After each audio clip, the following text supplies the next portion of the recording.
I only throw money when the spread's a pair of cheeks. Hold on, Baseline Trey. We almost forgot. Today is Carl Bray's birthday. And if you guys are wondering who Carl Bray is, it's the one and only Mr. Funky Monkey.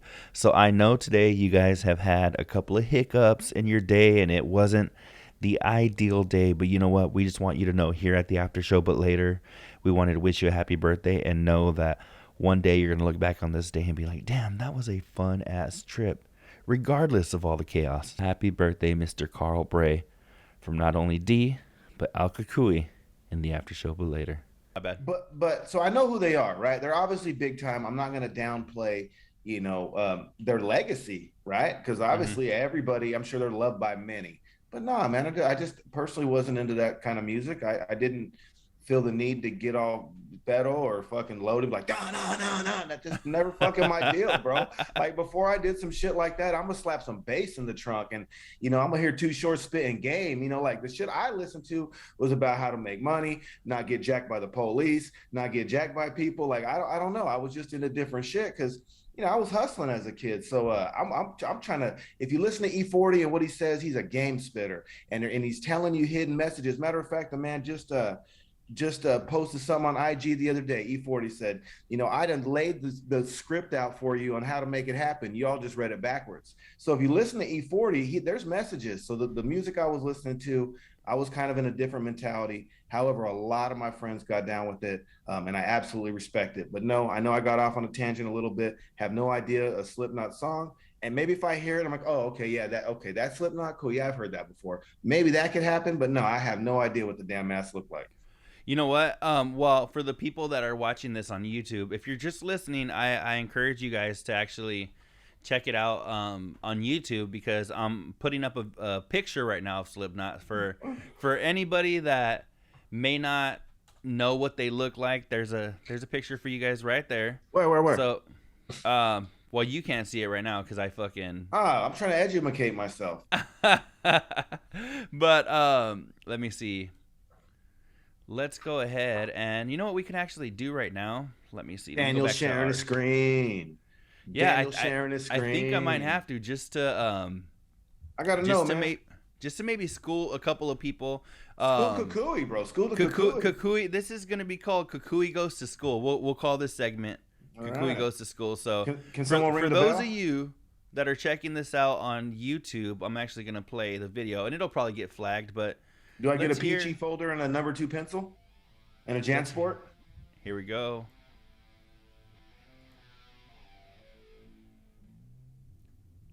Let me fast forward this, see if there's anything that is recognizable. Hey, bro, this was never my shit. I'm sorry. That's not how I get down, man. I'm more laid back.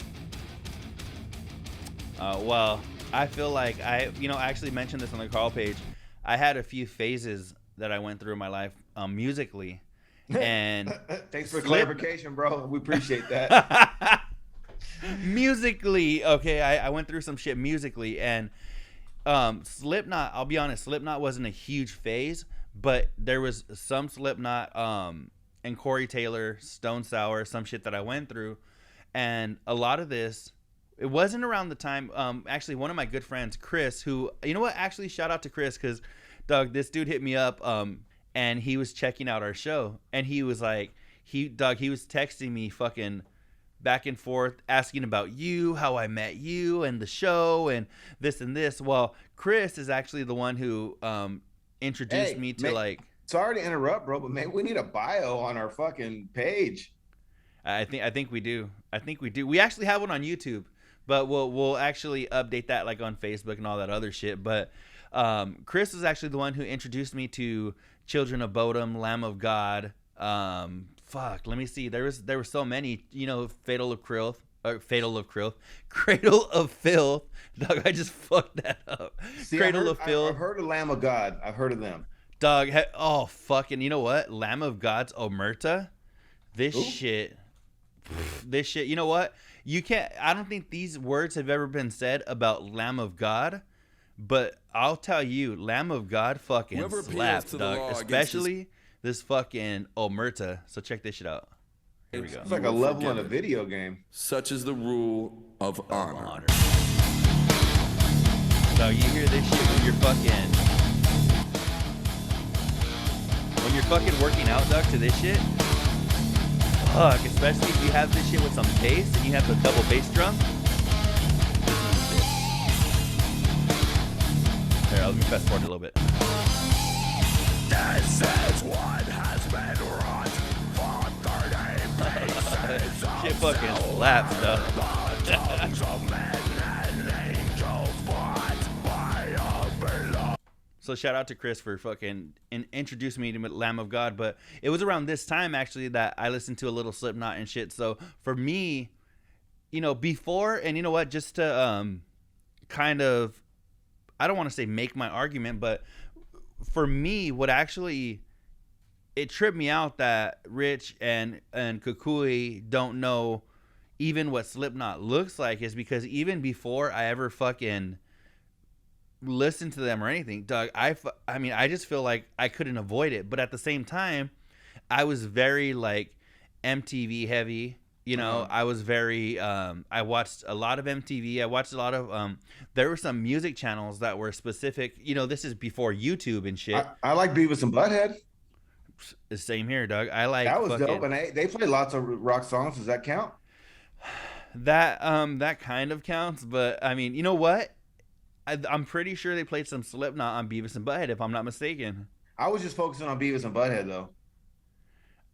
Let me see. Beavis, you're a dipshit. Butthead. Hey, that was my jam, bro. Oh shit, hold on. Let me see. Oh yeah, but you know what? Shout out to the homie Chris because this dude, he was like binging our shit, dog, and he loved it. This is another one that he actually introduced me to. We used to work out at his neighbor's house. His name was Phil. Some old ass man that used to just like Feel these nuts? Here you got it. Bobby Tipton.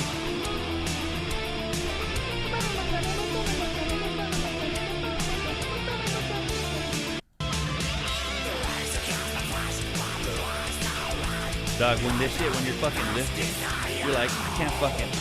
But you think I got this fucking sexy listening to fucking country music, dog? Yeah, I don't rock country neither, bro. Oh, dog. You know what? I'm about to fucking school you in some fucking country as well, dog. You know what? So this is if you guys aren't interested in fucking and being a well-rounded person, just skip the next like fucking 10 minutes. But fucking, Doug, let me see. What's a good fucking? Hey, bro. Oh. Doug, here's one right here. This one will fucking, this shit fucking slaps as well. Doug, I'm gonna create a fucking TikTok and I'm gonna call it "This Shit Slaps," and it's gonna be everything from Mac Dre to fucking Tim McGraw. Faith Hill's Tim McGraw. Faith Hill's Tim McGraw. I call her Tim McGraw's Faith Hill. So Really, Dog, this is one of like the fucking dopest country songs of fucking ever. Listen to this shit. 17. I bought a Coke and some gas. I drove out to the county fair. what the fuck is going on right now, dude?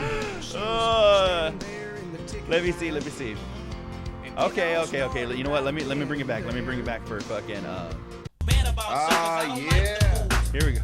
Down and dirty about spitting my Spitting my too hits. hard for the fucking radio. For the fucking radio. I fucking put this shit on our fucking IG earlier this week. I was bumping this shit on the way to work, actually. Too hard for the fucking You radio. a fisherman? Ooh, threw that "Tell Me Something Good" into that shit too. Listen to that. Too hard for the fucking radio. For the fucking radio. I'm too hard for Now we're speaking the same language. Bow, bow, bow, bow, bow. hard for the fucking radio. But Doug, see, so check this shit out. So this is what I'm saying is that let me go back to our white shot. And let me give you a little background real quick. That What's up? album was called Young Black Brother. Kyrie put that out, okay? And you know, Kyrie he had Irving? a record label. So he did that. He made that album. So you tell me this ain't impressive. And this is, I don't know, this is kind of why I get motivated by this shit. This dude was in the city of Vallejo. He probably didn't spend more than like 20 grand to put that album together. Okay. And that thing sold well over 250,000 copies. He might have went gold. That by the time Mac Dre passed, and shit, that thing might be platinum right now. So turning peanuts into a peanut factory is what fucking motivates me. You know what I mean? He took some little hood money, however he got it, and put that label together, and he done damn near went gold, if not. I know he sold 250. I know that for a fact because he sold 250 on that album before Mac Dre even died. You know what I'm saying? Hey, you know what? So this is something that when Rich actually, when they were talking, oh, you know what? I never played the clip. Let me play the little clip real quick of Rich and the shout out that he gave to me, because we give him such a hard time on this show. Okay. Let me fucking go ahead and play this bad boy and give Rich some props for giving us some props. Let's check it out. Your reaction yesterday to the story was comical. Yeah, nah, you fucking who cares? It's on our TikTok page if you guys want to see just that clip. Daniel, Cavino and Rich on TikTok, and a shout out to Daniel Fitz. Yeah, Daniel Javier Fitz does our TikTok for us. We should do it ourselves, but Daniel, I do some of them. Spot does some, but Daniel does some as well. So thanks, buddy. Fucking Spot. Even then, though, he still had to throw it in. We should still do it ourselves. It's like, come on, bro. You know, and you know what made me laugh the most about that is that Spot got a little butt hurt. Did you hear that in Spot? Or he's like, well, I do some too. Well, and not only that, take it back to the team. You need as many people on your team helping you anyways. Like, that should be something you brag about, not fucking, you know, like have a low tone to. You know what I'm saying? Yeah. Like, yeah, you got someone. Yeah, you got someone wanting to help you out with your shit because you guys are dope. Yeah, and if you suck, ain't nobody offering to do your shit for you if you sucked. Oh, Doug. Well, let me go ahead and play the actual clip. You don't know what Slipknot's masks look like? Not really. I think it looks silly. Sorry, Cavino. Doug. He fucking share the screen, bro. Let me see what the mask look like. You guys are killing me here. You know what? I'm gonna Google it. No, I got it. I'm gonna tell you. Hey, well, yeah, you could watch the video, Al Kukui, because right now, if I try to share the screen, there's too much talk about it. I got to know right now. If I try to share the screen right now, I'm gonna fuck up everything I have going on right now because I have too many programs and shit open. I'm gonna fuck it up. So they look like half of fucking the Saw guy and half of Scream. They look like, here, I have it right now on screen. Right here, no, I got it, bro. They sell them on Etsy for $89. That is funny as hell. Fuck, maybe I'll get one. Who knows? Hey, you know what? Episode number fucking 90, whatever the fuck next is, we'll do that. We'll have to fucking throw in a Slipknot mask or two and fucking... We'll be Slipknot for fucking Halloween. Slipknotmerch.com. Doug, for our Slipknot episode, I mean, for our Halloween episode, let's just do the whole fucking episode in masks. Okay. I mean, hey, fuck it. You know what, bro? I'm trying to evolve. I mean, I still probably will never like the music, but that's okay. I respect everyone that does. It just ain't my jammy.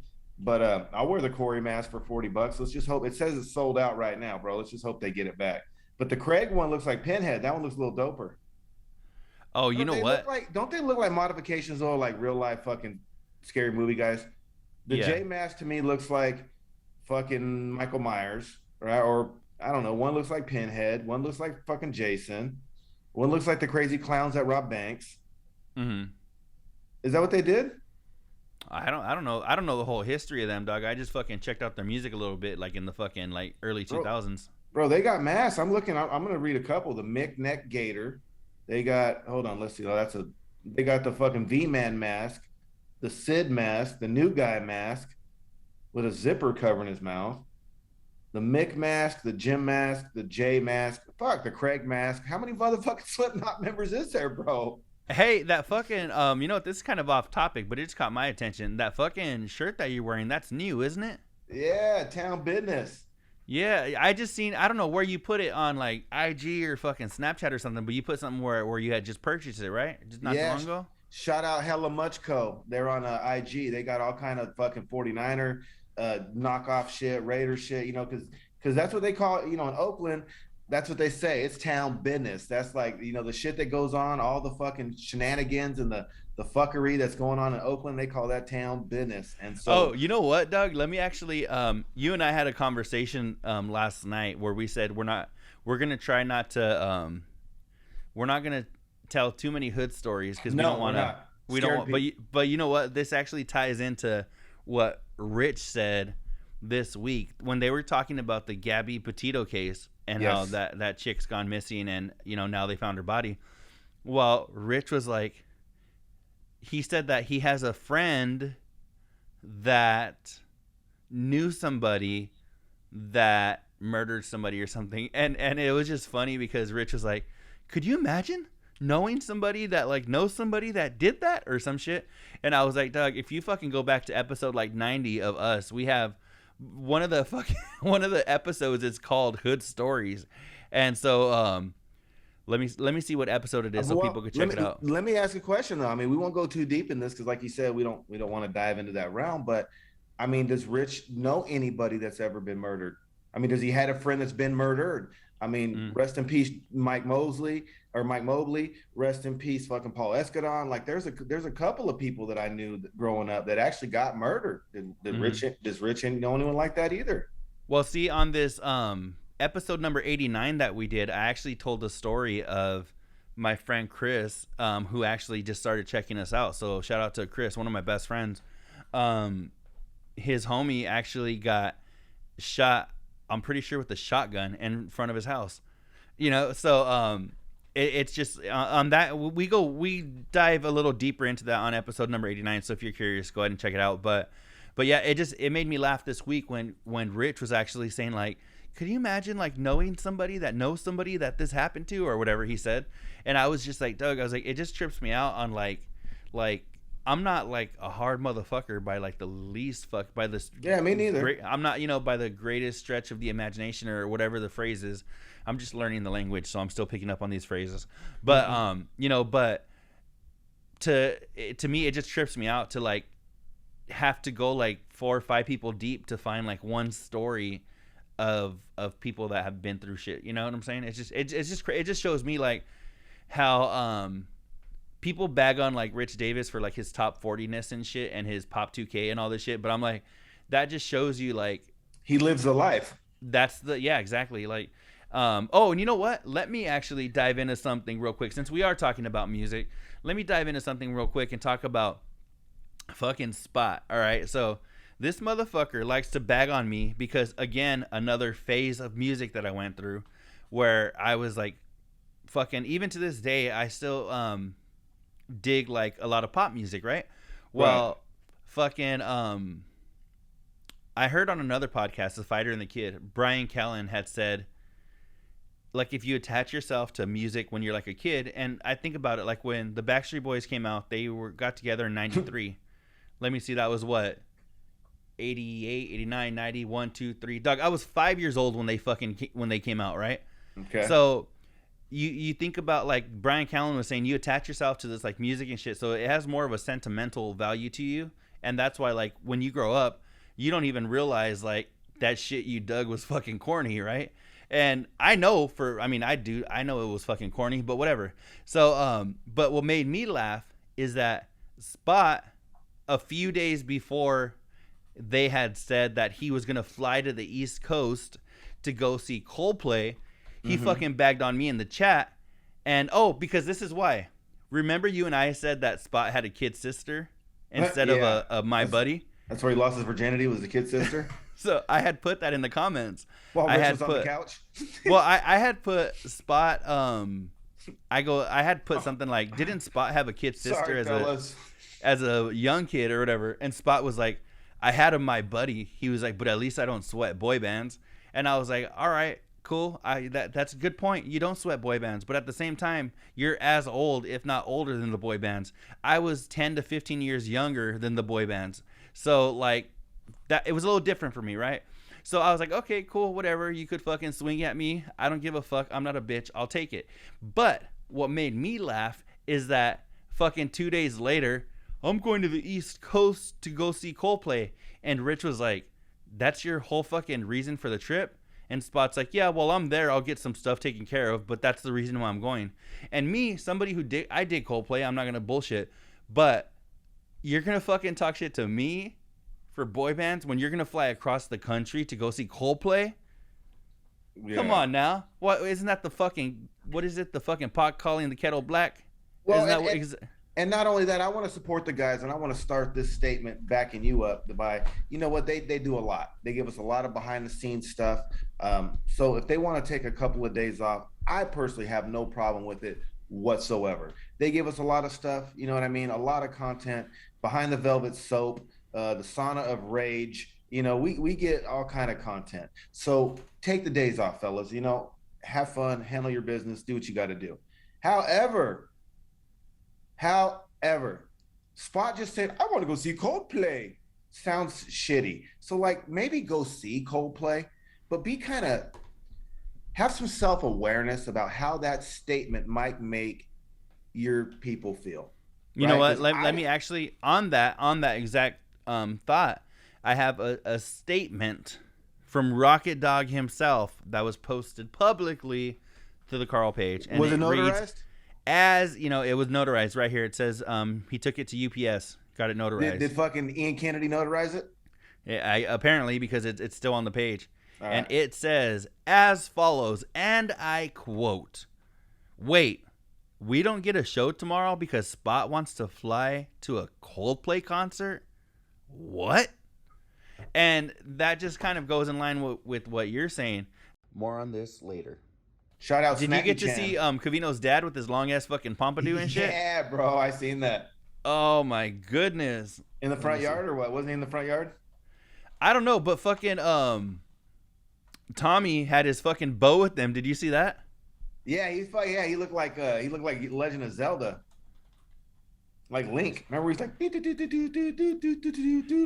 a little fucking arrow. Oh, you know what? Actually, let me talk about something real quick. When hold on. Let me talk about something real quick as far as like they talked about Cavino and Rich talked about how like whatever sibling you meet, the other sibling is like the goofy looking one to you, right?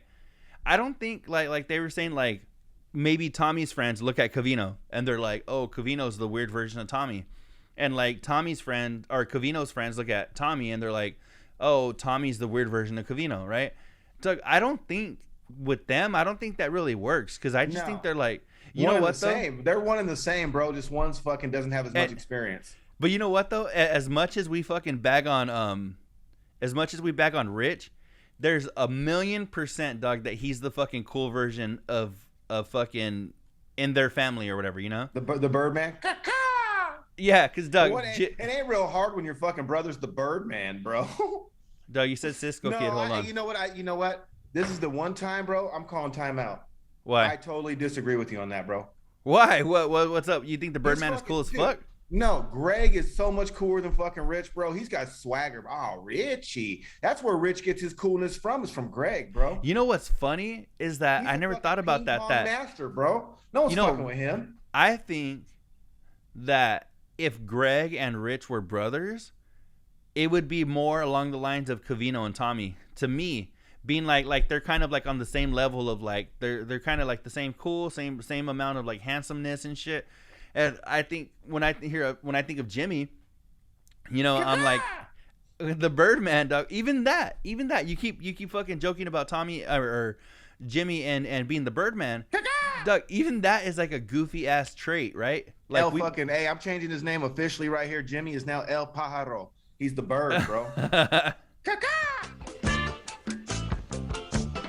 Doug, you fucking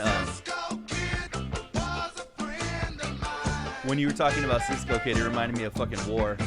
See, I can get down to this shit. Fuck yeah, dog. This is my dad shit right here. This got groove though.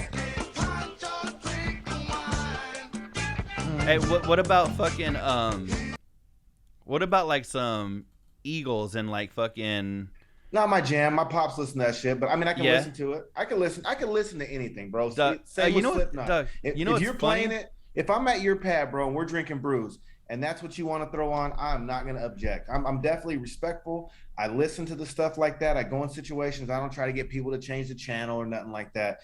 Definitely respect everyone and their taste in entertainment, music. It's just not my jam. But if you Yeah, turn it no, on, we're but Doug, rocking. you know what's funny as fuck is that, and I know we've probably mentioned this on a million episodes, so I'm gonna try to keep it short. But it's funny as fuck, Doug, that my dad is like, he has like, of course, there's all the bookies and shit that I got from him too, right? But it's funny as fuck because my dad, when it comes to like American music, Doug, he has like the widest tastes in music. Eagles, Beatles, fucking War, fucking Doug, everything you can think of like that is like fucking what else? Chicago. What about La fucking Raza, bro? Kid Frost, is that in his playlist? That wasn't mine. that was in actually that was probably more like my brother's jam actually, if I'm not mistaken. But This is no, the it's La funny. Raza.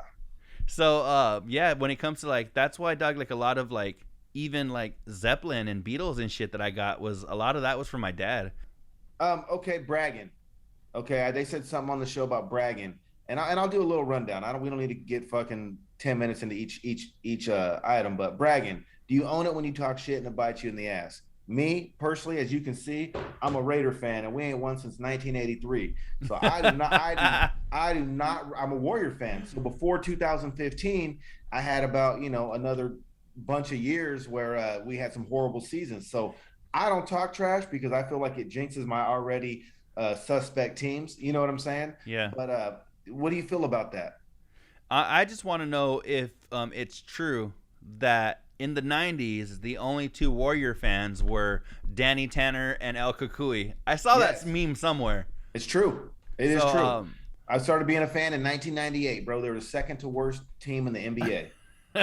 Hey, that takes some balls to become a fan then. Yeah. You know what? I'll tell a little quick story. I won't get, I'm trying to run through these topics, but I'm not from Chicago. And Michael Jordan decided to retire a second time. When he retired the first time, I stayed a Bulls fan. I went for Scottie Pippen, and that was my team. Anyways, once they got rid of Scottie and Phil Jackson and Michael Jordan and fucking Rodman, my thing Did you was say Bill Jackson? Bill Jackson Jr.? Bill Jackson. Carl Bill Jackson? No. Phil Jackson, his brother. Phil Jackson. Okay. So once they got rid of the team, I said, if you fuckers are going to rebuild, so am I. And, I'm a Raider fan. We play in the same parking lot at the time as the Warriors.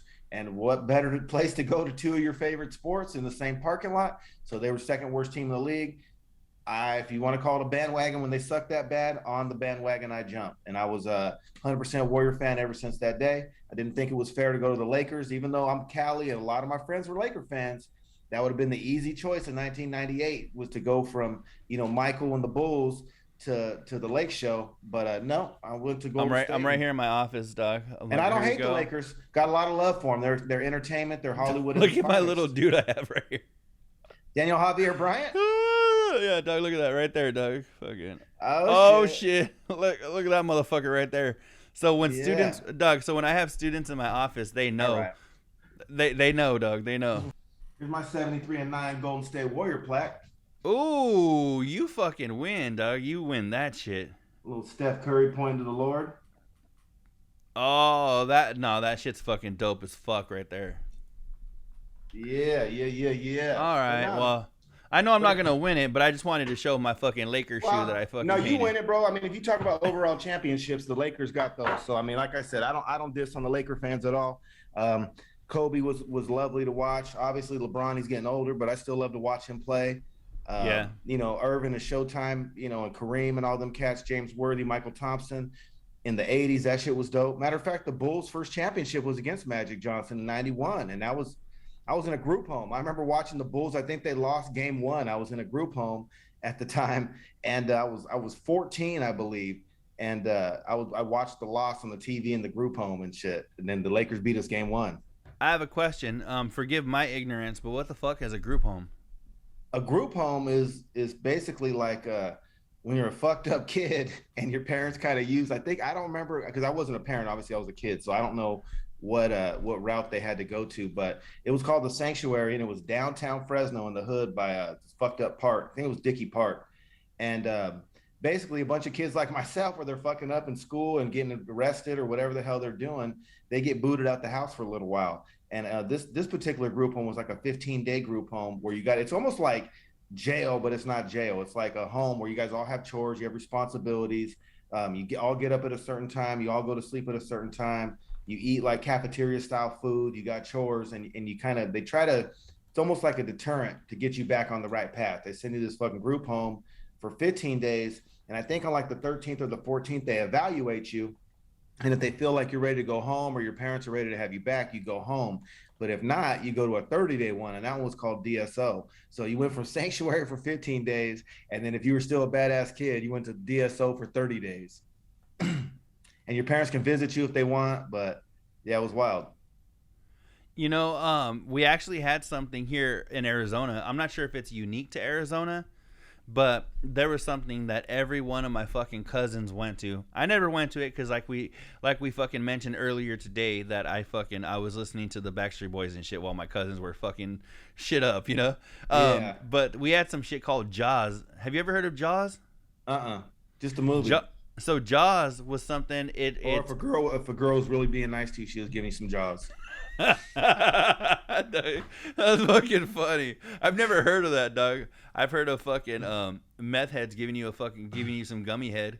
But yeah, dog, fucking but no, Jaws, it's the Juvenile Alternative Work Services, right? Okay. And what it basically is fucking when a kid's like on probation or something, they fucking send him to Jaws. It's something similar to what you're saying. It gives them some kind of structure, but in addition to the kind of shit you mentioned, they also, it's kind of like boot camp as far as like fucking they have like a hardcore intense like physical training portion of it. Oh yeah, this one didn't have that. Yeah, where they fucking, and it was funny because I was like, all you're doing is making these fucking hood ass kids stronger to go fuck shit up some more, because all of my cousins, dog, would come out of Jaws and shit and they would be more fucking swole than before. Yeah. So well, like, hey, well, shout out those programs, because I went back and when I was 15, I believe, and I was like, you were supposed to have 60 credits, and I think I had 30, so I was technically like a half a year behind, dude, and I graduated a half a year early, because in that group home they had a program called Fresno Restart, and that's why I went back to school, bro. I graduated. Shout out John Pitts. That was my independent study teacher. So much for us staying away from hood shit, huh? Yeah, hey, you know what? As real as my mama's wig, man. I gotta just tell you you know, if it comes up, it comes up. Hey, you know what? It was me though. I wanted to ask because I didn't know what a group home was, so I appreciate you that explanation. But hey, it made you the fucking dude you are today, right? Yeah, I mean, you know, I might have graduated on home studies, and Matt Fields might have did a lot of my work, but my college fucking classes don't lie. Ain't no one did that shit, bro. So I got a 3.58, you know, as a college student. That's what's up. Yeah. So you know, what you live and you learn, bro. You get humble, like Ovino said. You got to be humbled. You gotta grow. Just didn't grow into a Slipknot mask, but you know that could be coming soon. You never know. Oh, you know what? You said humble. Oh, I owned 2 houses out there. I owned a house in Shelter Cove, where Sam and me and Miguel. That's how I found Shelter Cove. When we did our episode with Sam and Miguel on there, I owned a house out there, and then I owned a house out in McKinleyville, California, by the Arcata Airport. And, you know, bringing this full circle into Covino and Rich, isn't Sheltered Cove what Covino was when his mom didn't let him see boobs and shit when he was little? Yeah, Sheltered Cove. He was very sheltered, yeah, dog. Cove was sheltered, bro. It was Sheltered Cove. It was actually Not my sheltered. Steven. You know what it reminds me of like Weird Al. I remember Weird Al saying how his mom was like, my mom was the same way, not this extreme as Weird Al's mom, but I remember Weird Al in an interview saying that his mom would like black out with like Sharpies and shit, like whatever in like the 70s. I don't know what their version of a Sharpie was, but would like black out fucking bra. In the Latino community, that was eyebrow pencil. Whoa, Doug. Weird Al's mom would black out the fucking bra ads. Oh shit, really? That's how much she didn't want it. Like Covino's mom, I think she was more like my mom. Like if there was like a titty on the screen, she'd be like, I can't believe this shit, you know? But she wasn't blocking out bra ads and the JCPenney ads, you know? My mom is so hardcore, and I think that's probably why I'm you know, she didn't like me a whole lot growing up. She like I said in previous episodes, I've only heard her say damn in hell once, and that was like in the same day at me, and never seen her take a drink. She's all about the Lord. And yeah, man, to this day, she'll be like, I don't know why he's got to have a beer, or she'll see, I don't know why he's got to use 4-letter words. Like my mom is hardcore to this day, bro. Yeah. You know what? Speaking of moms, I didn't know that my Doug, I didn't know that my mom checked out the show every now and again. Yeah. So like, there's some of the shit we've said, like even like going back to the episode where we're talking about fucking manscaping, right? Well, I didn't know. No, my mom actually, it wasn't that episode, but actually the other day, she told me, she was like I literally. We got to give her a shout out, bro. Doug, since we started this, I never knew that she checked it out at all. I didn't even know she knew how to find it, right? Yeah. And the other day I was at her pad and she was like, oh yeah, she was like, I was listening to the show. She was like, where you guys had that guy on. She's talking about Mike Durbin. Okay. She's like, you guys had that guy on and he was talking about Spot not showering. And I was like, oh shit. I was like, she really did check it out because she fucking has specifics, you know? And I was like, so fucking shout out to my mom if she is listening. Dog, did I ever tell you about Johnny's grandma listening? Okay, so Jonathan's grandparents, right? I used to do the show with Johnny. If you guys are listening, you don't know. My homie Johnny that I grew up with, we used to do the show together. Well, his grandparents, his grandpa's a pastor, right? Fucking, he was, saved fucking in like the 70s, his grandpa was into some hardcore shit back in the day. And like Reverend Durong from Master P in the early No Limit days. He was definitely a different cat in the 70s and actually got saved and became a fucking pastor, right? Okay. And so like to this day he is like one of like the fucking most like holy people I've ever met, right? And Jonathan's grandmother as well. Well, one day I didn't even know that like his grandparents knew we did the show because like we wouldn't want them to ever fucking listen, Right. One day Jonathan's mom told us that her mom, which is Jonathan's grandmother, mentioned something about something we said on the show, and she said that we were funny and she enjoyed it and all this shit. And I was just like, oh fuck, dog, because I just thought of like the shit like we said, and it makes me laugh because like I'll never change the way we do the show as far as like, oh, if this person's listening, I don't want to say this or that. I would never do that because that would fuck up the whole show, right? But It's just funny because I remember at the time I was just like, oh fuck. I just was like, when I found out, Johnny was like, dude, can you believe my fucking grandma listens to the show? And we were like, fuck, for real? And he was like, yeah, she brought up when you were talking about Pall Malls and you didn't know what Pall Malls were. And I was like, you don't know what Pall Malls are, bro? I didn't. I know now just because of that conversation that me and Johnny had. Did you ever have the candy cigarette gums that looked like knockoff Pall Malls? No, those are probably like my brother's time, but for me it was that shit kind of wasn't even a thing anymore when I was little. If it was, it just never crossed my path. It was kind of like the Slipknot of your life, Yeah, well, I remember me and Tip Dog showing up to church with a 6-pack of non-alcoholic beer and fucking cigarette candy, bro. In like 5th grade. That is fucking funny, dog. You guys pulled up with you had O'Doul's or what? I don't remember what it was. It was a long time ago, but it was non-alcoholic fucking beer. I don't think there's any alcohol in it because they sold it to us. So to do that, there can't be any alcohol, but it was non-alcoholic beer and fucking candy cigarettes. I think I was in 6th grade. He was in 5th. That's fucking funny, Doug. Do you remember? Let me play this. Do you remember? Let me see. Beavis and Butthead. Do you remember? Okay, I can't find it. I won't be able to find it that quickly. But Doug, do you remember the episode of Beavis and Butthead where they thought they got drunk off of non-alcoholic beer? I think so. Yeah. That shit is fucking funny. They're like sitting on like the edge of a 7-Eleven or some shit, drinking like these non-alcoholic beers, thinking they got fucked up. And Doug, that just reminds me of like just being a kid and shit, because like drinking like non-alcoholic beers, thinking like you're getting fucked up. Like I'm pretty sure, going back to Johnny, I'm pretty sure he had done that because he drank one of his dad's O'Doul's. Oh man. Yeah. Check this out. Let me hear it. Beer.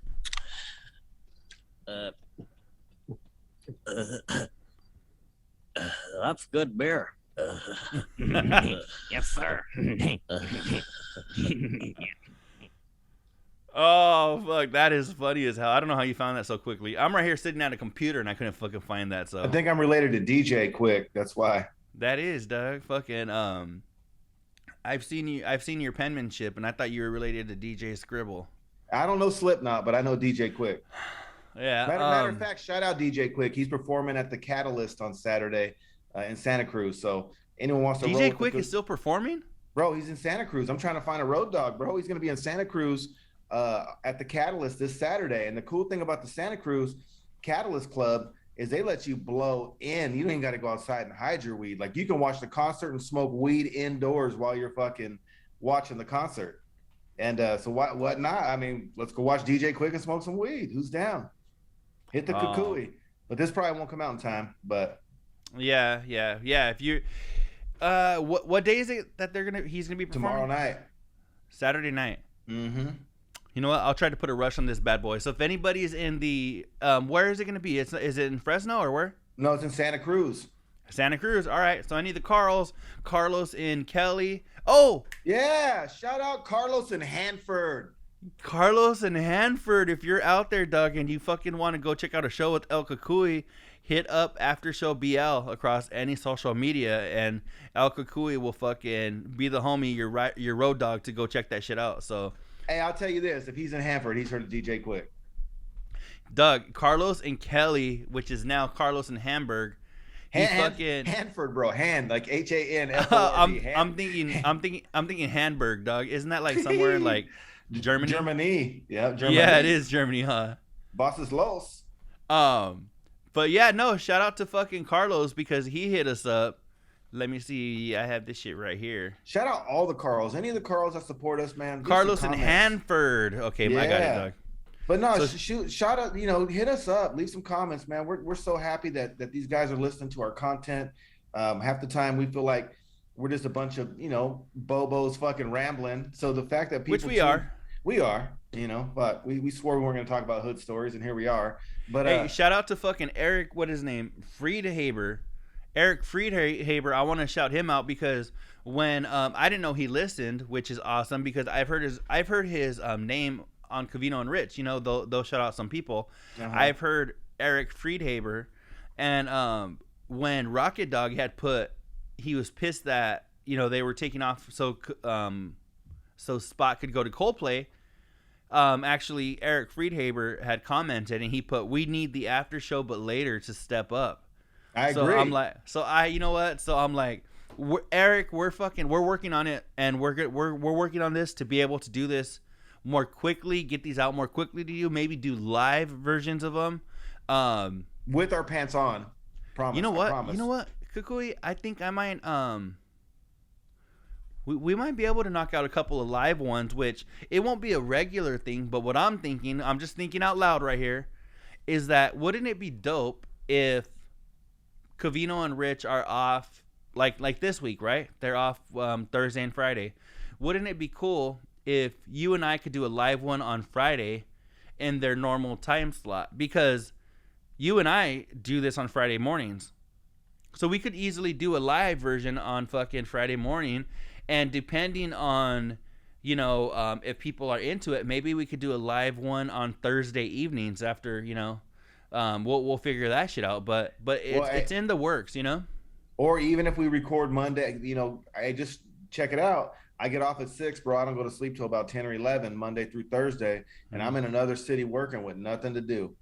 And you know what? Like right now we're recording. I'm in my office. So if it is like a Monday or something like that, and I get out at 6 as well, as soon as I'm fucking off the clock, I could just fucking hit record on this shit, and we can do one that we could either do live or we can get ready for Thursday. Say they're going to be off on a Thursday, we can just play that shit on Thursday at the regular time. So Eric, I appreciate your fucking feedback because it's something that got us thinking, like, damn, you know what, if people are out there and they're really digging it, then hey, why the fuck not? Why not get more out there, And then so I just appreciate it, all the people listening, Carlos and Kelly or Carlos and Hanford. And you know what? To answer the question that was asked on last week's episode, we weren't sure if Carlos and Kelly and Carlos and Fresno were the same dude. We have it confirmed from the dude himself. Carlos and Kelly, Carlos and Fresno is actually Carlos and Hanford. So Carlito! So Carlos and Hanford, we appreciate it, Doug. All the Carlos that listen, whether you've reached out to us or not, we just appreciate you listening. Shout out to my mom. Shout out to Johnny's grandma. Shout out Stickman. Shout out Tip Dog. Shout out B Riles. Shout out Funky Monkey. Shout out Husky Nipple. Sam and Miguel. Oh, you know what? I got one. You said Funky Monkey. It reminded me of somebody, dog. Actually, And her shout sister. Shout out to fucking E, Doug, from And Tito. from That's Wild. Cause Doug, those dudes are fellas. you know, the That's Wild podcast, you know, we met them randomly doing this show, and actually it's so dope that on Twitter they show us a lot of love with retweets and likes and shouting our shit out. So I try to reciprocate that as much as I can. Because I think it's awesome that those dudes do that, and just a couple of strangers that met Doug, and all of a sudden we're fucking helping each other out. So I appreciate they're them. cool. Hey, they're the fellas, man. Shout out those two. They're hella fun. Anytime that we've recorded with them, I know it's only been twice. It felt like we were just talking to four of us. You know what I'm saying? Like, you know, it's funny. I'm gonna go ahead and give a little behind the velvet soap. You know, that's what we have. We don't have velvet ropes over here. We have velvet soap, but because we a little bit of behind the velvet soap is that we've actually, it's so funny because when they're on, we don't really talk Covino and Rich because they don't listen, right? Well, actually, they started listening. I know E started listening. Yeah. I'm not sure about Tito because I haven't talked to him, but I know E started listening. I think Tito would like it too. They dig it. Those dudes would dig it. But check this shit out. Being that when they're on, we don't talk a whole lot. We're not real Covino and Rich heavy. We have still gotten the best feedback about them being guests. So when it comes to the guests that we've had on, we get a lot of love from people saying that they love fucking That's Wild podcast. So those dudes, it's awesome that we don't even talk Covino and Rich with them and people are loving it. So shout out to them. Yeah, I had a conversation recently, Doug. I know you have some shit, and I know we've been going for a while, but I have a quick story, Doug. There's some chick who is like crazy, like, yeah, if she's, I might even cut this out, Doug. I'm scared. I'm scared. I had a conversation with Funky Monkey about it. And They're I all think Ian Kennedy. Doug, I think she was Ian Kennedy. I think Ian was running all of them, Doug. I think that's fuck. what it comes down to. Sorry, Ian. So yeah, so shout out to Ian and the Carls, Doug. There's some fucking. Oh, you know what? Speaking of Ian and the Carls, if you guys, if there's any degenerates out there that like to bet on sports, since it just became legal in Arizona for the month of September, I've been going crazy with my fucking sports betting, dog, and I am like going fucking nuts. It's so much fun for me. And you're not getting your picks from Dougie Stale, are you? No, fuck no, Okay. Doug. I actually, no, I'm not. I'm just gonna say that. Okay. But I actually started a group on Facebook called Dickie Doos Degenerates. Oh shit, bro! I got a question, bro. What's up? Why do I find out here? How come this is the first I'm hearing about it? Well, Doug, because you don't do Facebook. Yeah, I don't. You're right. So that's why I mean, but Doug, look at this logo that I made. My grandma does. I All downloaded. kind of old people I know do. I just don't do it. Hey, fuck you, man. I'm not old. All right. So check this shit out. I used the Sports Center or some shit similar to it. Their text, and this is the logo, Doug. Look. Oh, that's fucking great. Dickie Doos Degenerates, right? So that's the fucking page if you guys are looking for it. We have 49 people, and I started it a couple of days ago. Let me see. 2 days ago I started it. So we have 49 people. So if you guys want to talk sports betting, you want to talk the over-unders, you want to talk any of that shit, that's a fucking good place for people to bullshit, and it's fun, Doug. It's so fun. Hey, so I've got a question for you, though. What's up?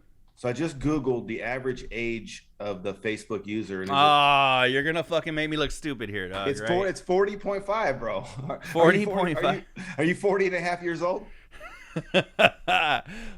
If you count the 9 months of conception and me actually becoming a baby, where does life begin, right? Does life begin at the heartbeat? Does life begin at fucking when my mom met my dad? When does life actually begin? So I might be 40.5 if you take all that into account. But they broke it down, though. So distribution of Facebook users worldwide as of July 2021 by age and gender.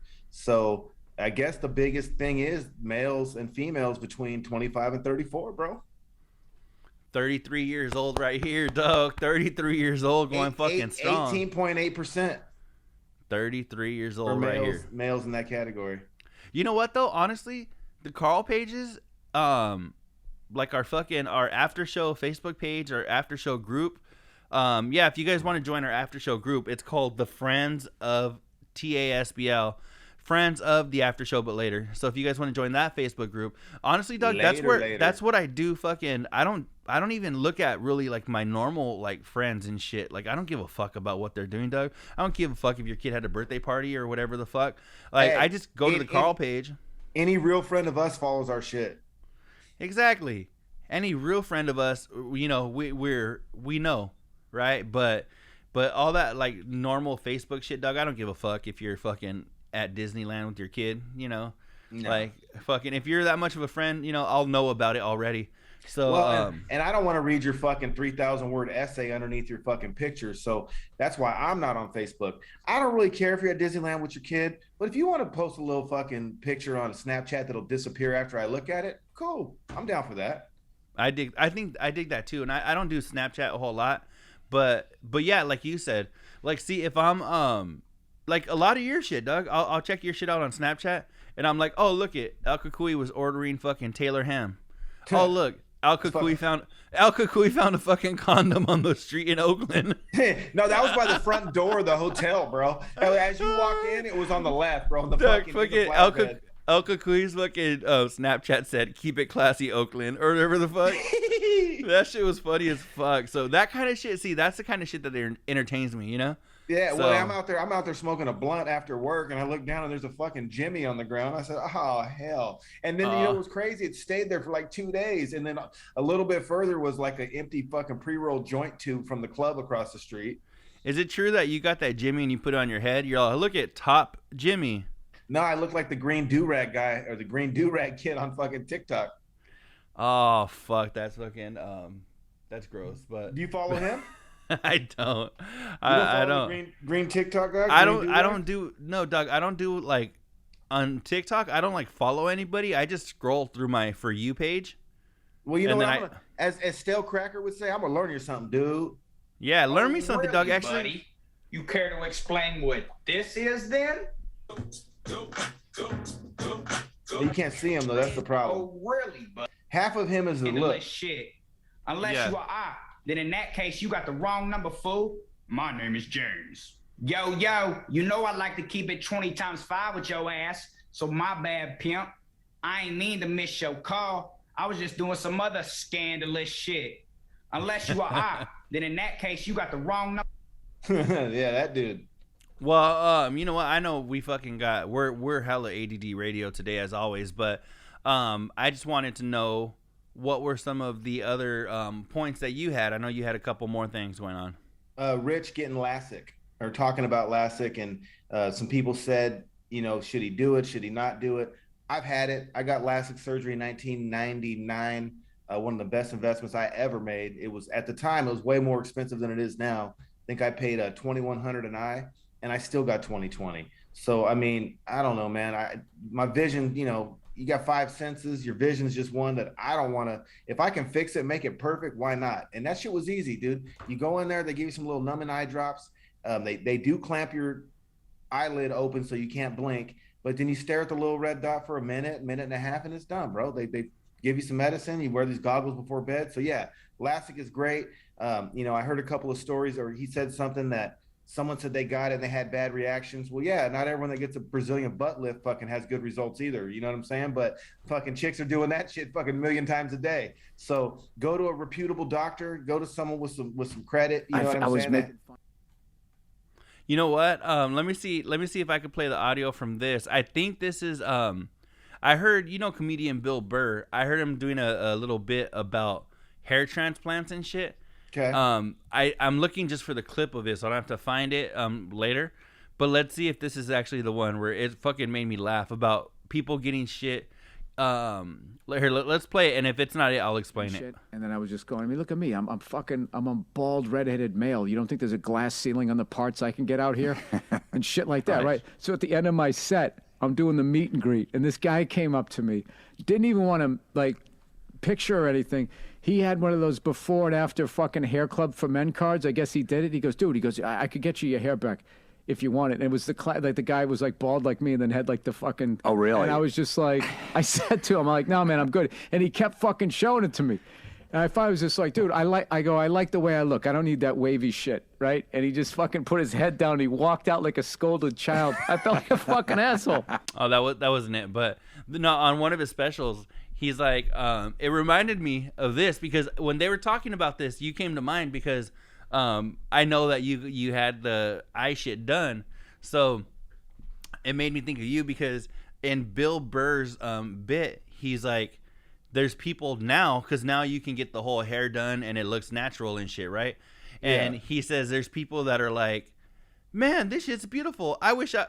Oh, is that what you're doing, Doug? You sure? No, we're talking about hair. Just trying to get comfortable. Boy. You go look at the mane. Look at the mane. So just trying to get comfortable. That's all. Well, Bill Burr, he says that there's people that are like, look at this shit. It looks fabulous. I wish I would have done this, 20 years ago. And he was like, no, you don't wish you would have done this 20 years ago because technology had not caught up yet.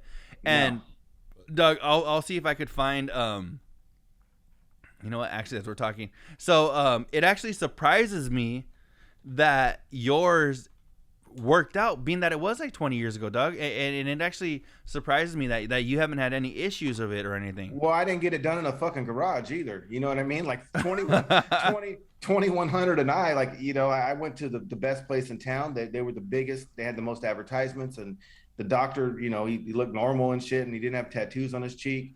And I didn't get it done in a garage. It was a good, I don't know. And they offered a free touch up. So you got 5 senses, bro. And I would pay to get better smell. I would pay, as long as I wasn't their spot, but I would pay for, your touch. I mean, your hearing. Why wouldn't you? When people can't hear, do they fucking leave it alone? No. The Olsen Twins, right? In the 90s, there was a documentary on them. Okay. And their attorney was, talking about like, oh, when we got them, blah, blah, blah. Doug, as he's talking, he has the worst hair transplant I've ever seen in my life. But then again, this was the 90s, right? But Doug, when I saw that shit, I was like, this motherfucker, it looked like fucking like Daddy Longlegs on his fucking head. Like, Doug, there was like 3 hairs and they were all spaced out.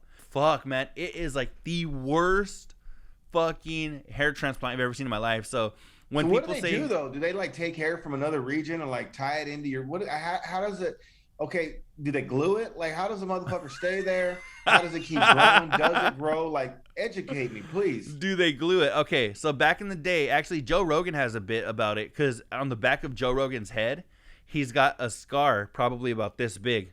Because back in the day, in the 90s, he had one? They used to, well, he tried it, and it didn't take. So what they would do is they would take a strip of fucking hair from the back of your head, where it never falls out, right?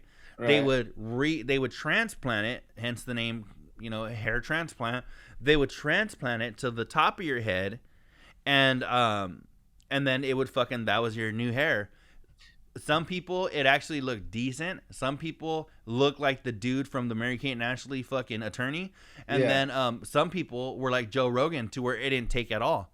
But nowadays, what they do nowadays when it comes to like hair transplants is, I guess the way your hair grows is in like little 1, 2, and 3 hair bundles.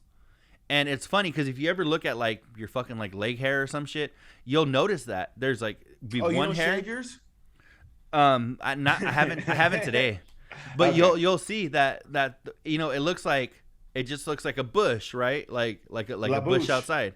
But if you actually look like closely, you'll see that there's 1 hair, 2 hairs, and 3 hairs, and you're like, oh fuck, that's true, right?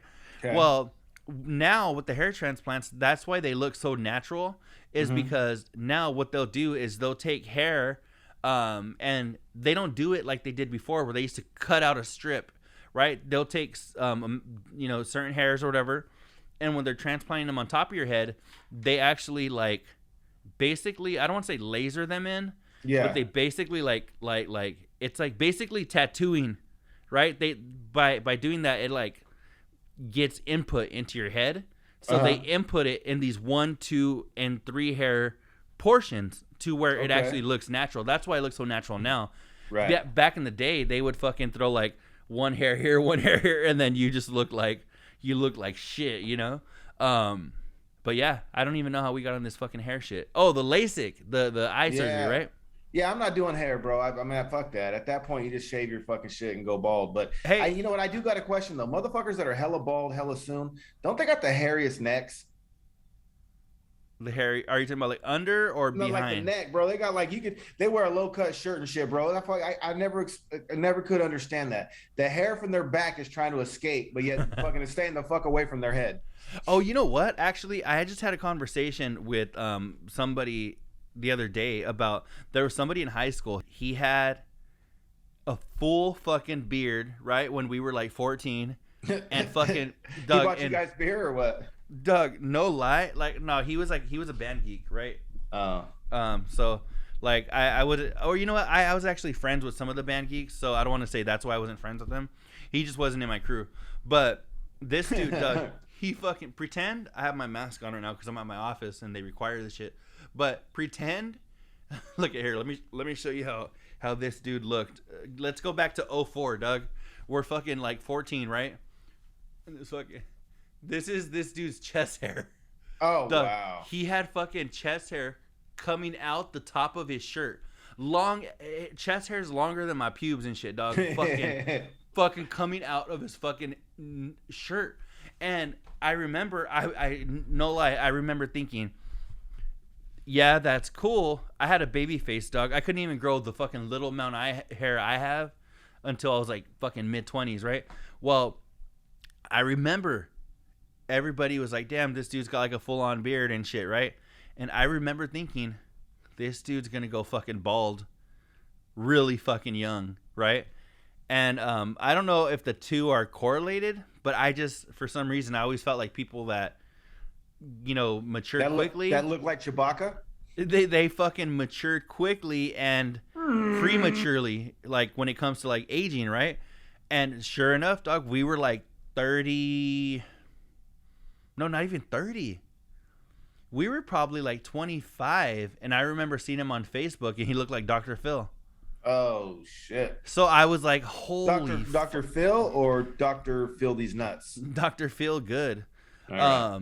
But yeah, so that's the trip, dog. I'm actually stoked though that your shit took and you're good as far as like your eyes and shit, and you don't ever have to worry about that, you know? Okay, and my hair, bro. Look, I got the Joe Rogan. You got the Joe Rogan. I got the Joe Rogan. Your shit took though. Your shit took. Shout out Joe Rogan. Yeah, Doug. You're my inspiration, homie. It's so funny because in one of his specials, he actually turns around and he shows you the back of his head, the scar he has on it, and it's a good sized scar, Doug. That where he was like, "You want to see how fucking stupid I am? You want to see how fucking vain I am?" And he turns around and he shows everybody the scar on the back of his head. Fuck. Hey, I got one more thing before some shout outs. I got what's up? Fucking Rich Davis, dude, again this week. Did you catch the part where he said he thought vanilla mini wafers were underrated? No, I missed that. He said they go good with coffee and blah blah blah, and they're just so underrated. I'm like, it's a fucking vanilla wafer, Taylor Hamboy. It's the plainest cookie they make on the planet. You said Taylor Hamboy, Doug. That's fucking funny. But don't they coincide? He's talking about fucking spam in a can. And shout out Min from work. She brought this Vietnamese fucking Vam. Maybe it was Taylor Vam. I don't know because it was Vietnamese Taylor Ham. But she had spices, bro. And we sliced out. It was like wrapped in. It looked like, I don't know. It was wrapped in something the same color as like a green olive. And but when you sliced it, we dunked it in these spices, and that shit was good. So even that shit's better than Taylor Ham. But spam in a can. Yeah, bro. Whatever. So but it ties in because vanilla wafers. Again, I was grocery store guy in my fucking previous life, and the only people that were buying vanilla wafers were people on Facebook. I'm just saying, bro. They were like 65 and older. It was no one buys vanilla wafers. I had the Nabisco guy. Obviously he was a sales rep, so I talked to him all the time. And I had a little old lady come in and ask for Lorna Doone cookies. right in front of him, and that just became the joke. So every time I would see him and say, "Hey, bro, you got Laura Doug, Dunes?" you as the grocery guy need to school me. What the fuck are Laura Dune cookies? Lorna Dune cookies, bro. They're like Lorna. I said Laura, dog. That shows you how Lorna. much I don't know what the fuck they are. No, they are. They're like I'll pull a picture up right now, but they're basically, and they're not bad, bro. I like to smoke, so all that shit's good when you fucking smoked enough weed. You know what I mean? So even like to vanilla smoke? wafers. Sometimes. Breaking news, Doug. Let's fucking after show, but later breaking news. Have you ever smoked so much, Doug, that you start hearing little girls cry? No, but I got a buddy that told me a story about that. I know that dude. He said he was tripping balls. Lauren. Oh, I've seen those before. Hey, but I bet you never had one, have you?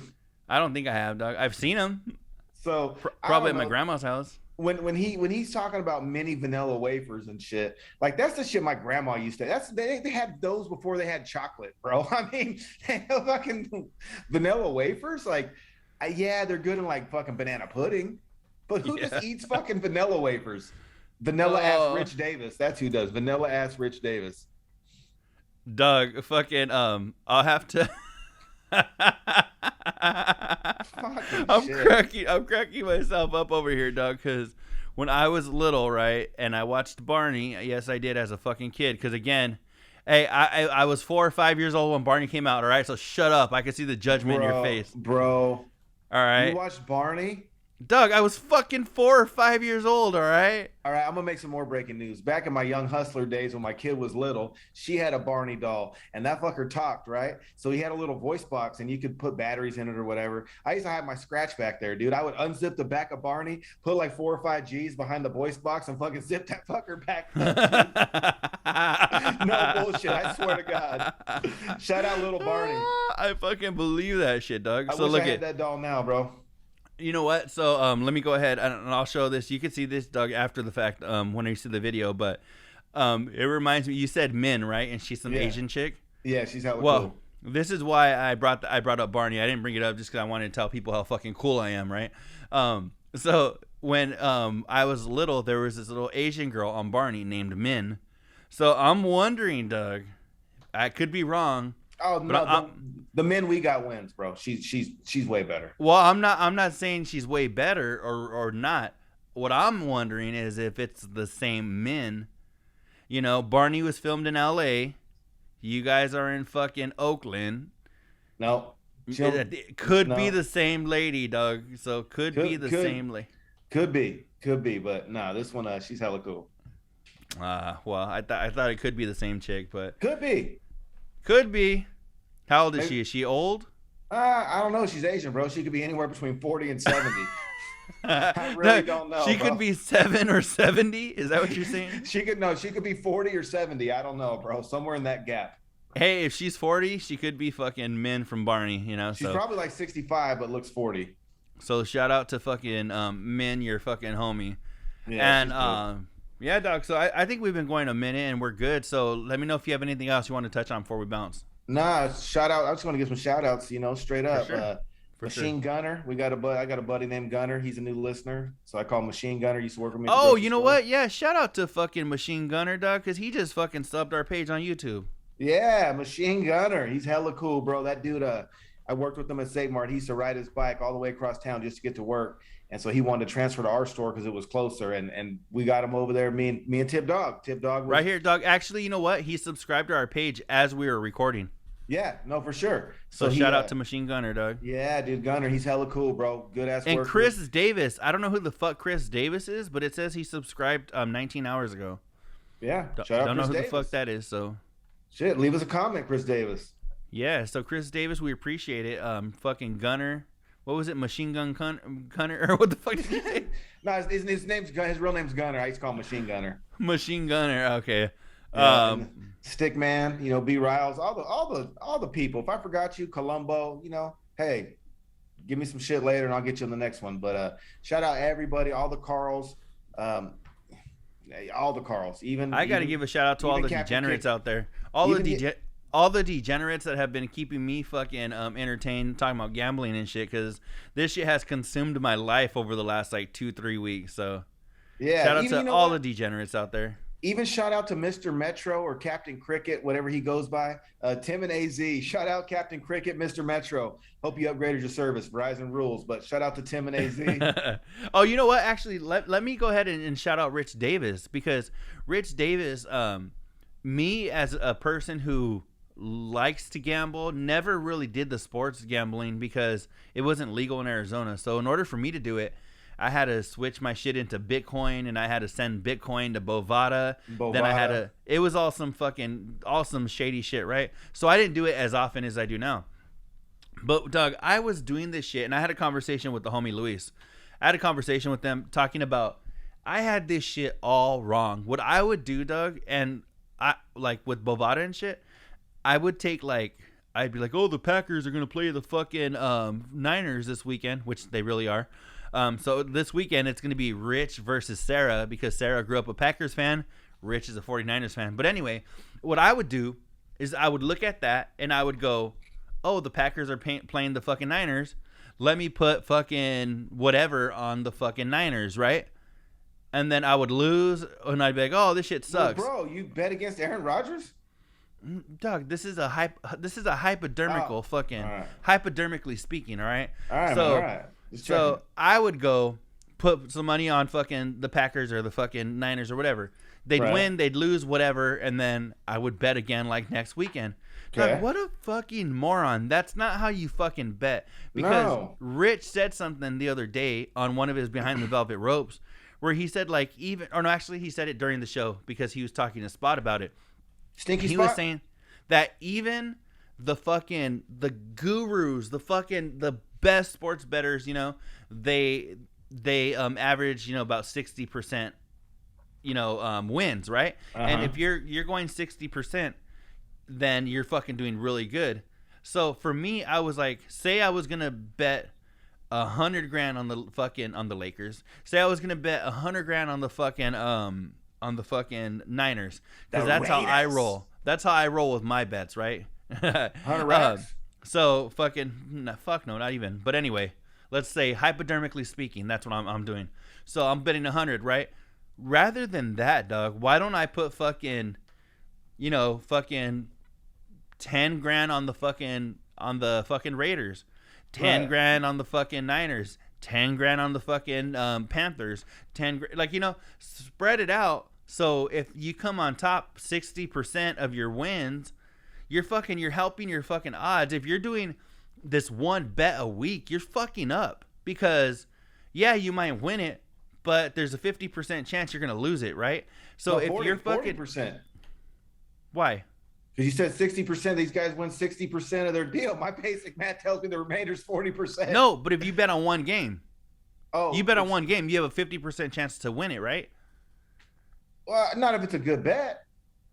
I see. That's where I disagree. That's where I disagree. So if you start betting on the Detroit Lions, you got like a no % chance to win it. You start betting on the Jets, you got a no % chance to win it. You start betting on teams that win, it's way more than 50%. Doug, you know what? Because think about the teams that win. Good teams in the NFL finish with like an 11-5, 12-4 record. You know what I'm saying? Those, if you do the numbers on that, you got a 75% chance to win. You know what I've been doing?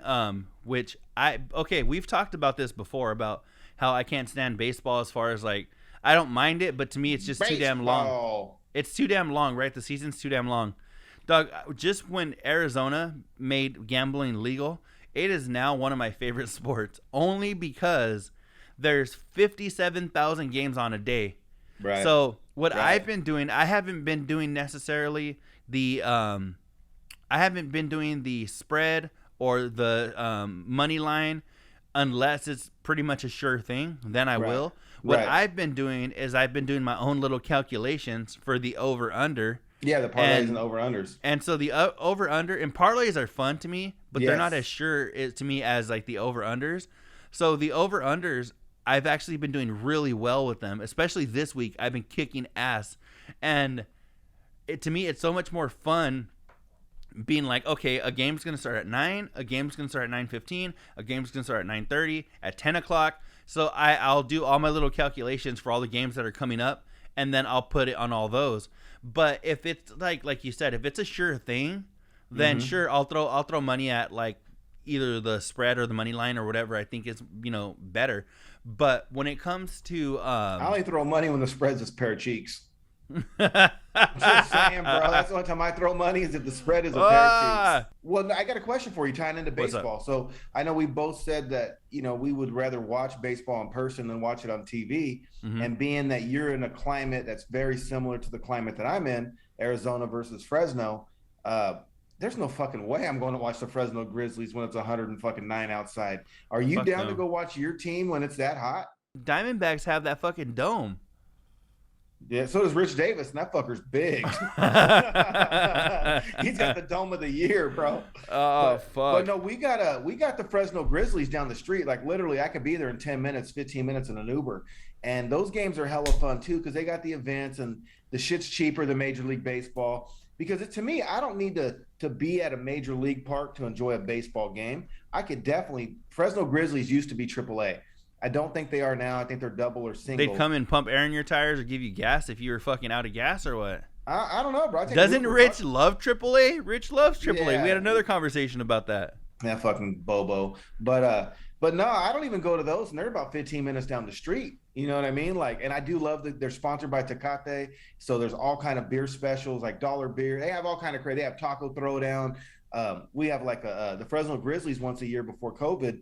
They would have the taco truck throwdown, bro, where all the Fresno taco trucks meet at, well, the ones that sign up. They would meet there and they would like have a championship, bro. And one of my favorite taco spots, El Premio Mayor, they won the championship a couple different years. But it's too fucking hot, dude. They started doing that shit around my birthday in August, and man, I don't know, man. I can't do it. The heat's around your birthday in August. When's your fucking birthday, dog? Did your birthday pass and you not even mention it? I'm a Leo, homie. I'm a Leo. I think my birthday is about a week and a half after Covino's. Oh yeah, no, you did mention that. I remember that. We didn't do a El Cucuy fucking celebration. You just sent me a gift yesterday in a Pure Romance box. You telling me that wasn't for my birthday? Doug, do you have the fucking box near you? I got the box. Bro. Go get it, Doug. I need you to show this shit. It's fucking... Give me a second. Let me explain. You tell the story. I'll be I'm gonna tell the story I'm while take a you couple fucking. rips too. Okay, let me tell the story real quick. So, for everybody listening out there that fucking wants to know about this Pure Romance box, right? So, I was sending something out to El Cucuy, and sex toy. I was sending something out to El Cucuy, and I put it in a box, and I found like some Christmas wrapping paper and shit, and I stuck that in there. And I was like, wait, this shit that I'm sending him is very expensive. I don't want it to fuck up. I don't want it to fuck it up. So I was like, you know what? Let me find a box that I could put this in and then stick this box in the box that I'm going to be shipping it in. So it would be more secure, right? Doug, the only box I could find was a Pure Romance box, right? It said fucking on the box. It says fucking. I'll let El Cucuy show it, but it says something on the box. For those of you that don't know, Pure Romance is like they sell like vibrators and dildos and creams and all this shit, So I had a box, right? And my sister, she sells that shit. My girl, she sells that shit. Or my girl used to sell that shit. She doesn't do it really anymore, but. So I had a box right there that I found where I was like, this will fit in this box. So I looked at the fucking, at the box, and I was like, wait, I can't be sending this to El Cucuy. I have to put a note to let him know that it's not this. I don't know if you guys can see that because of the glare or not. Let's see. Oh, you know what? Do it a little closer to the fucking camera. Oh, so it says, there you go. Not a vibrator. Yeah, just before I opened it, it said not a vibrator.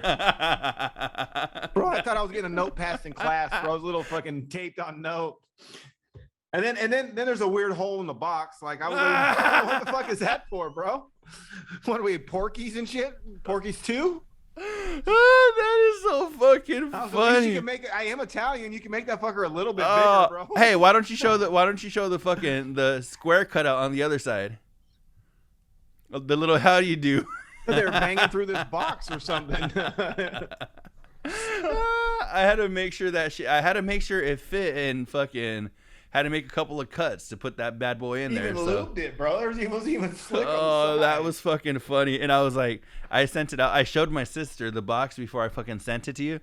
And I was like, Joel, check this shit out. And she started cracking the fuck up. She's like, you're sending that to El Cucuy?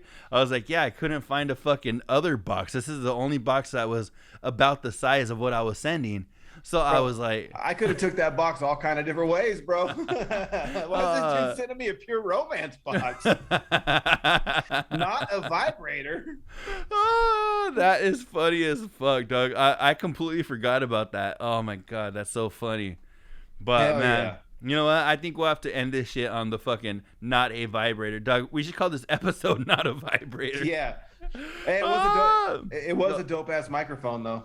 Oh yeah. But anyway, we're improving our shit right here at the after show, but later. So and I got one more. Shout out Fake Miguel. Because there was a dude that used to work with us and he used to do that all the time. He'd be talking mid conversation and he'd be like, and we used to fuck with them and shit. So before we left, we put a couple in a jar, we bottled it up, and every once in a while we'll fucking let the out the jar. So shout out Fake Miguel. Why is he Fake Miguel? Because the one that was on the podcast, that's the real Miguel.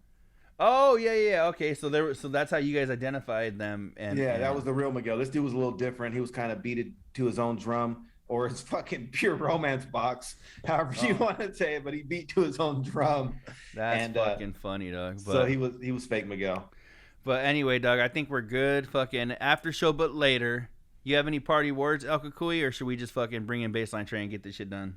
I think I'm good, homie. That was a good show. Love doing it with you as always. I had a good ass time. Again, we'd like to thank our fucking guest, I'm Key. You can find him all over the place. We'll link all of his social media fucking below and all that shit, so we appreciate that. After show, but later, episode number 93, I believe. If not, fucking who cares? Nobody gives a fuck about what number it is. And make sure you guys do us a favor and spread the news like a pair of cheeks, bro. After show, but later, all social media platforms. Man, talk some shit. I love to talk shit. Talk some shit. I want to talk it back. Good or bad, I can take it. But I just hope you can too. After show, but later, your boys D, El Cucuy, Baseline Trey. Let's go. Now buckle up your seats and prepare for the journey. Let the music ease your soul, grab a spliff and start burning. Relax with us and take a trip to the heavens and come and spend a day in the 757.